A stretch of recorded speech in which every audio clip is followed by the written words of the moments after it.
पूरी मां। एनसीपी के राष्ट्रीय अध्यक्ष शरद पवार जी के इस्तीफा देने के बाद कार्यकर्ताओं में भारी रोष।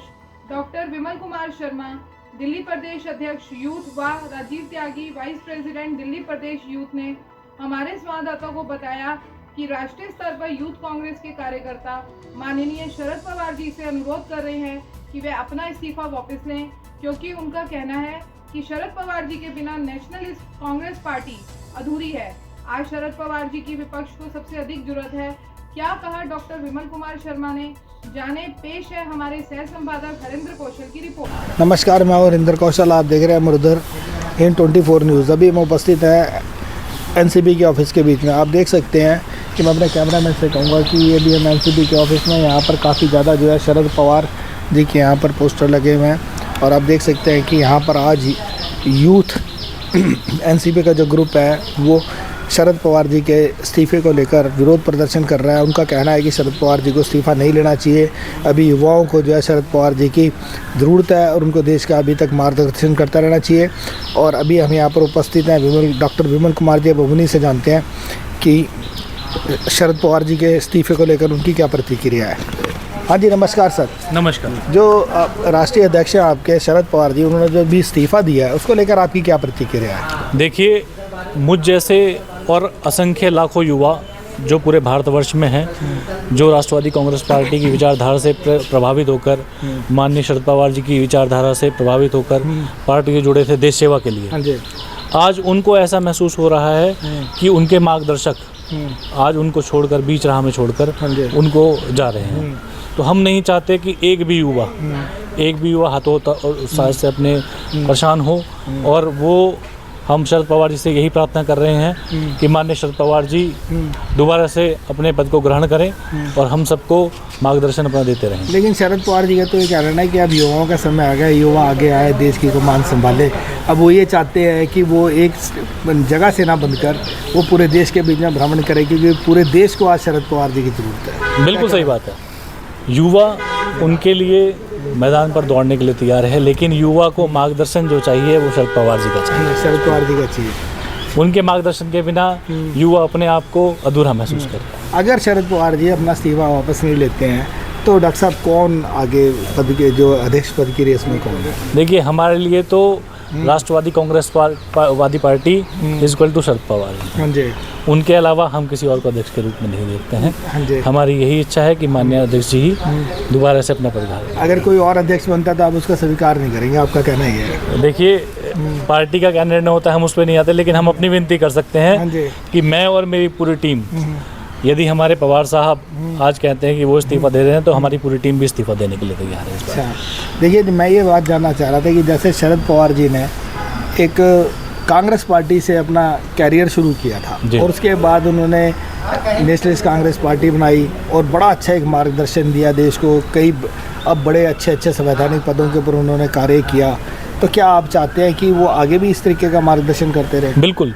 आज जैसे कि आप देश में देख रहे हैं, बेरोजगारी, भुखमरी और जगह जगह सांप्रदायिकता फैली हुई है और पूरे देश में कहीं ना कहीं भयावहता का माहौल है। आज भी आप देखें, दिल्ली में पहलवान बैठे हुए हैं, अपनी मांगों को लेकर रो रहे हैं। तो ऐसे में एक ऐसे मार्गदर्शक की आवश्यकता है पूरे देश को, जो पूरे देश को एक साथ बांधकर अपने साथ लेकर चल सके। ऐसे में सिर्फ शरद पवार जी ही एक उम्मीद है जो पूरे देश को एकता और संप्रभुता के रास्ते पे ले जाकर आगे ले आ सकते। डॉक्टर साहब, जैसे भी आपने कहा कि यहाँ पहलवान बैठे हैं, नामी गिरामी पहलवान हैं जिन्होंने देश का समय पर नाम ऊंचा किया है, आज वो सड़क के ऊपर बैठे हैं। कल का अगर आपको हादसा मालूम हो तो रात को उनके लिए बेड आते हैं। बिल्कुल। बारिश हो रही थी, गद्दे भीग चुके थे, नीचे सोना मुश्किल था, दिल्ली पुलिस उन पर ज्यादती करती है। आप किस प्रकार से देख रहे हैं। क्या ये रात 12:30 बजे मुझे उन साथियों के बीच में से ही कॉल आया। हाँ जी। और मेरे लिए इतनी दुखद बात थी कि 12:30 बजे मुझे सूचना मिली कि एक जो साथी पहलवान हैं उनका सर फोड़ दिया गया। एक दिल्ली पुलिस के किसी सिपाही ने उनके हाथ अभद्रता की, मारपीट की, बदतमीजी कर रहे हैं, सोने के लिए गद्दा नहीं दे रहे उनको, गीले में लेटे हुए हैं वो लोग, उसके बावजूद महिलाओं के साथ गाली गलौज कर रहे हैं, अभद्र शब्दों का इस्तेमाल कर रहे हैं। देश के वो खिलाड़ी जिन्होंने अंतर्राष्ट्रीय स्तर पर हमारा नाम रोशन किया है, जिनके सम्मान में हम लोग सब लोग खड़े होते हैं, आज वो इस हालत में है, देख के बड़ा दुख होता है। सर, एक बात बताइए, जैसे जो ये हमारे जो प्लेयर है ये सड़क के ऊपर बैठे हुए हैं, दिल्ली पुलिस जो है उसके ऊपर जो राष्ट्रीय अध्यक्ष है कुश्ती संघ के, उसके ऊपर कोई कार्रवाई करने को तैयार नहीं है। 2 संगीन धाराओं के बीच में मुकदमा दर्ज होता है, पास्को एक्ट लगा हुआ है। जब राहुल गांधी जी ने भारत जोड़ो यात्रा के बीच में ये कहा था कि बहुत सारी महिलाएं उनसे मिली आकर और उन्होंने कहा कि हमारे साथ यौन उत्पीड़न हो रहा है, तो दिल्ली पुलिस उनके घर में सम्मन लेकर पहुंच गई और उनसे जाके पूछताछ की और बोला कि हमें बताइए किसका नाम है, हम उस पर कार्रवाई करेंगे। अब तो 7 प्लेयर लेके बैठी हैं, एक पे पास्को एक्ट लगा फिर भी कार्रवाई नहीं कर रही। क्या कहना चाहते हैं? देखिए, कहने का तो मीन्स मेरा यही है कि आजकल जो है देश के अंदर बहुत ज़्यादा अराजकता जो है फैली हुई है और ये मतलब एक मनमानी वाली बात हो गई है कि हम चाहेंगे तो ये होगा और नहीं चाहेंगे तो नहीं होगा। मेरा तो कहना केवल और केवल इतना सा है।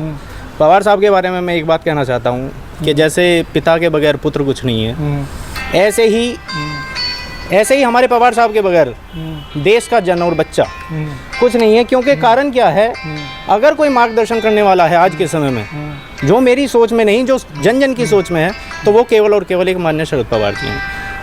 सर, एक बात मैं आपसे पूछना चाहूँगा, ये शरद पवार जी ने जो इस्तीफा दिया है, कहीं इनके ऊपर कोई राजनीतिक दबाव तो नहीं है? ईडी या सीबीआई का कोई प्रेशर तो नहीं है? देखिए ईडी सीबीआई तो वैसे भी भारतीय जनता पार्टी के हाथ की कठपुतलियां हैं। हाँ जी, जैसे वो चाहती हैं वैसे घुमाती हाँ जी। हैं। आज देश का कोई ऐसा नेता नहीं है जिसके ऊपर इन्होंने उसका दुरुपयोग ना किया हो। हाँ जी। लेकिन माननीय शरद पवार जी एक ऐसा नाम है जो ना आज तक डरे हैं कभी किसी से, ना भविष्य में डरेंगे। चाहे कितनी सीबीआई ईडी की रेड लगा लें उन पे, चाहे कोई भी कार्रवाई कर लें, लेकिन वो इकलौते ऐसे नेता हैं जो देश के लिए हमेशा खड़े रहेंगे एकजुटता के साथ। कई भारतीय जनता पार्टी की अजीत पवार जी को लेके इच्छा तो नहीं थी, जैसे कि उन्होंने शिवसेना के साथ किया? उद्धव ठाकरे के जो राइट हैंड कहे जाते थे कभी, शिंदे साहब उनको तोड़कर, उनको सीबीआई से डरा धमका कर शिवसेना को ख़त्म कर दिया। ऐसा कोई आपको लगता? देखिए ऐसा है, पवार साहब जो अजीत पवार जी हैं वो भी हमारे नेता हैं। हाँ जी। और ये सब भ्रम की राजनीति फैलाने में भारतीय जनता पार्टी पहले से ही बहुत आगे है। भ्रम की राजनीति में ही उन्होंने 2014 और 17 जीत लिया और उसी की तैयारी आगे भी कर रहे हैं। 14, 17, अब 19 भी जीता, अब 24 भी उसी में। हर समय भ्रामकता फैलाते हैं, आपस में लोगों को लड़ाकर, और सत्ता कब्जाना इनका काम है।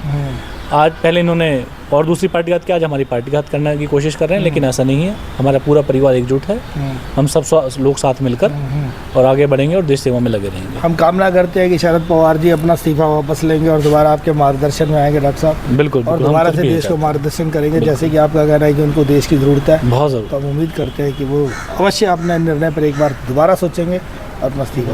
बहुत बहुत धन्यवाद डॉक्टर विमल प्रकाश जी से, जिन्होंने कि हमें बताया कि शरद पवार की कितनी ज़रूरत है देश के लिए। शरद पवार जो है बहुत ही महत्वपूर्ण व्यक्ति है और उनका होना जरूरी है। यदि वो अपना इस्तीफा वापस नहीं लेते हैं तो ये तब तक यहाँ पर बैठे उनसे अनुरोध करते रहेंगे जब तक कि शरद पवार जी अपना इस्तीफा वापस नहीं लेते। अपने सहयोगी कैमरामैन विमल चौहान के साथ हरिंदर कौशल, न्यूज़ 24 दिल्ली।